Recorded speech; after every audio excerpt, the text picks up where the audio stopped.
Assalamualaikum warahmatullahi wabarakatuh. Selamat pagi, salam tangguh. Kembali dalam channel 10 menit menuju tangguh bencana. Dan dalam video kali ini kita akan membahas tentang pentingnya pendidikan bencana di sekolah. Bencana alam itu bisa terjadi kapan saja dan di mana saja, bahkan saat anak-anak kita berada di sekolah.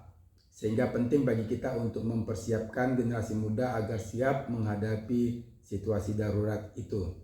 Nah, pendidikan bencana di sekolah adalah langkah awal yang penting. Mari kita mulai. Oke, pertama, mari kita bahas mengapa pendidikan bencana sangat penting bagi anak-anak.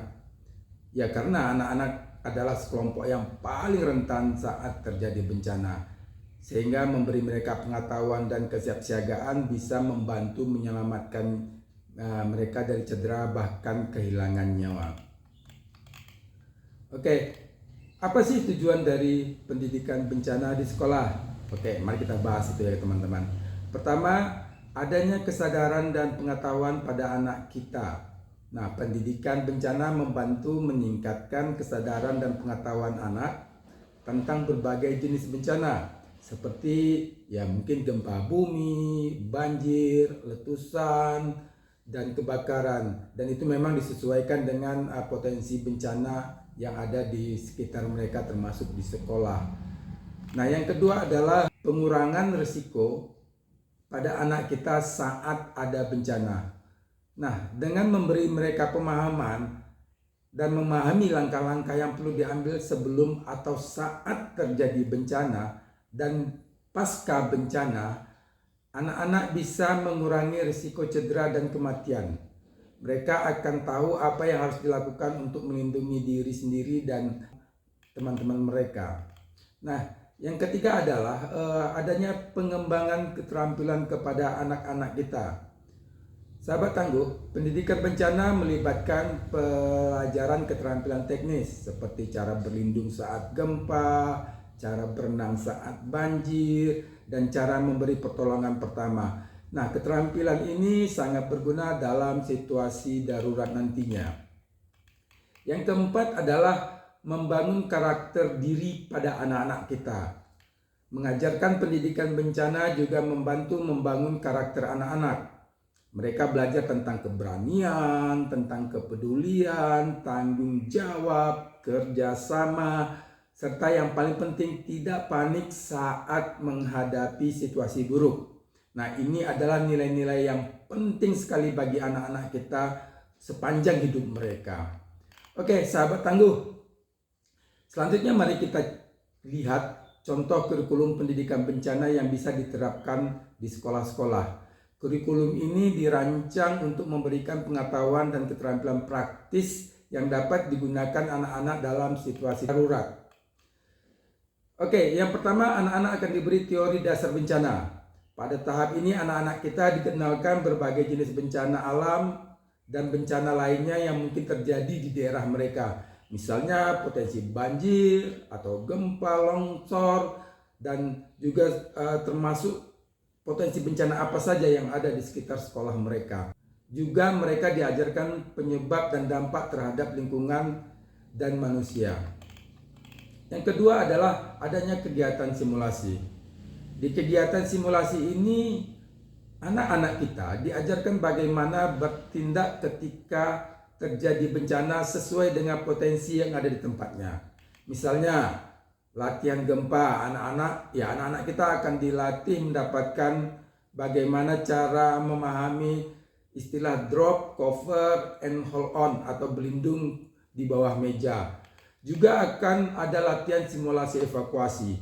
Mereka akan dilatih melakukan evakuasi dengan rute yang telah ditentukan, sehingga anak-anak tahu kemana arah yang harus mereka pergi ketika terjadi bencana. Yang ketiga, anak-anak kita akan diajarkan keterampilan pertolongan pertama. Mereka diajarkan tentang dasar-dasar pertolongan pertama, mengajarkan cara memberi pertolongan pertama pada cedera ringan seperti luka dan patah tulang. Dan diajarkan juga tentang cara memakai alat-alat pertolongan. Mereka akan diperkenalkan dengan peralatan medis dasar yang ada di kotak peti KK dan cara menggunakannya. Sahabat tangguh, yang keempat adalah anak-anak kita juga akan mendapat pendidikan lingkungan dan pencegahan, seperti konservasi lingkungan, mengajarkan pentingnya menjaga lingkungan untuk mencegah bencana seperti banjir dan tanah longsor. Yang kedua, tindakan pencegahan, memberikan pengetahuan tentang langkah-langkah pencegahan seperti tidak membuang sampah sembarangan dan menjaga kebersihan saluran air di sekitar mereka dan sekolah-sekolah mereka.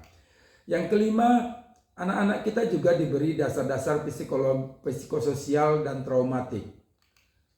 Mereka diajarkan bagaimana mengatasi trauma, mengajarkan mengatasi trauma pasca bencana, termasuk pentingnya berbicara tentang perasaan dan mencari dukungan. Yang kedua, diajarkan juga tentang kegiatan pemulihan. Mengadakan kegiatan pemulihan seperti bermain dan berkreativitas untuk membantu anak-anak pulih dari pengalaman traumatik. Sahabat tangguh, pendidikan bencana di sekolah bukan hanya tentang menyelamatkan nyawa, tapi juga tentang membentuk generasi yang siap menghadapi tantangan dan berkontribusi positif bagi masyarakat. Dengan pengetahuan yang keterampilan yang tepat, anak-anak akan lebih siap dan tangguh dalam menghadapi situasi darurat. Sahabat tangguh, ketahuilah pemerintah saat ini sudah mempunyai program SPMB atau Satuan Pendidikan Aman Bencana. Maka sebagai orang tua ada baiknya kita memastikan untuk memilih tempat pendidikan yang sudah mengikuti program SPMB tersebut, atau mendorong sekolah anak-anak kita melaksanakan program SPMB di sekolahnya. Terima kasih telah menyimak video ini. Jangan lupa untuk terus mengikuti kanal ini untuk informasi yang lebih lanjut tentang mitigasi bencana, tentang perubahan iklim. Bantu kami untuk like and share dengan ikut mensupport kanal ini. Kita semua ikut berkontribusi terhadap program Indonesia Tangguh Bencana 2045. Sampai jumpa di video berikutnya. Salam tangguh Indonesia Tangguh Bencana.